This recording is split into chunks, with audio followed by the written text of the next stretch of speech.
অনুভব আর লাজুর প্রেম জমে উঠেছে। অন্যদিকে শ্রীরূপার আস্কারা পেয়ে বনলতা রোজ ফোন করছে।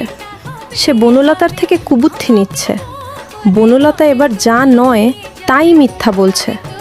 শ্রীরূপার শিক্ষা জীবনেও হবে না কোণে দেখা আলো সিরিয়ালের আজকের এপিসোড আপডেট। অনুভবের মা ঠাম্মিকে অনেক অপমান করে। বনলতার মতো ক্রিমিনালের হয়ে অনেক কথা বলেন তিনি।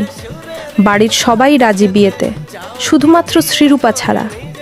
কিছুদিনের মধ্যেই লাজু অনুভবের বিয়ে হবে, কারণ সম্প্রতি অনেক ভিডিওতে লাজুর মা বাবাকে দেখানো হচ্ছে। তার মানে 1 বছর পর তারা আবার লাজুর সাথে দেখা করবে এবং আনুষ্ঠানিকভাবে লাজুর বিয়ে দিবেন অনুভবের সাথে। সম্পূর্ণ পর্ব দেখতে চ্যানেলটি সাবস্ক্রাইব করো। খুব শীঘ্রই সম্পূর্ণ পর্ব দেখানো হবে। যারা সাবস্ক্রাইব করে রেখেছে শুধুমাত্র তারাই সম্পূর্ণ পর্ব দেখতে পাবে। যারা সাবস্ক্রাইব করনি তারা সম্পূর্ণ পর্ব দেখতে পাবে না। ধন্যবাদ।